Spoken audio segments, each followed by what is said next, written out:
Hello guys, last video में हमने देखा था कि कैश बुक क्या होती है और आज हम पढ़ेंगे कैश बुक के कितने टाइप होते हैं। कैश बुक में बेसिकली दो टाइप होते हैं, सिंगल कॉलम कैश बुक और डबल कॉलम कैश बुक। पहले बात कर लेते हैं सिंगल कॉलम कैश बुक की। सिंगल कॉलम कैश बुक एक ऐसी बुक है जिसके दोनों साइड में अमाउंट का एक ही कॉलम होता है और वो क्या होता है, कैश। डेबिट साइड भी कैश का कॉलम और क्रेडिट साइड भी कैश का कॉलम। चलिए एग्जाम्पल से समझ लेते हैं। जैसे राम ने अपने बिजनेस के अंदर 50,000 का कैश इंट्रोड्यूस किया। कैश बिजनेस के अंदर आ रहा है तो हम इसको कहाँ लिख देंगे, डेबिट साइड में लिख देंगे 50,000। और उसके बाद राम ने क्या किया है, कैश में ऑफिस रेंट भी पे किया है। अब पैसा जा रहा है तो हम कहाँ लिख देंगे, क्रेडिट साइड के अंदर ऑफिस रेंट 5,000 रुपये।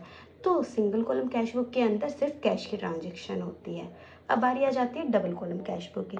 डबल कॉलम कैश बुक के अंदर दोनों साइड अमाउंट के दो कॉलम होते हैं, कैश का भी और बैंक का भी। हमारी बैंक और कैश दोनों की जो भी ट्रांजेक्शन होती है वो सारी डबल कॉलम कैश बुक में होते हैं, क्योंकि आजकल बिजनेस में गूगल पे, फ़ोन पे, नेट बैंकिंग से ट्रांजेक्शन ज़्यादा होती है, इसलिए बिजनेस से ज़्यादा double column cash book use करते हैं। एक एग्जाम्पल से समझ लेते हैं। जैसे हमने कुछ गुड्स बेचे कस्टमर को, जिसके अगेंस्ट कस्टमर ने हमें 25,000 का चेक दिया है। अब चेक दिया तो मतलब बैंक के थ्रू हमारे पास पैसा आ रहा है। अगर पैसा आ रहा है तो उसको कहाँ लिखेंगे, डेबिट साइड में बैंक के कॉलम में लिखेंगे।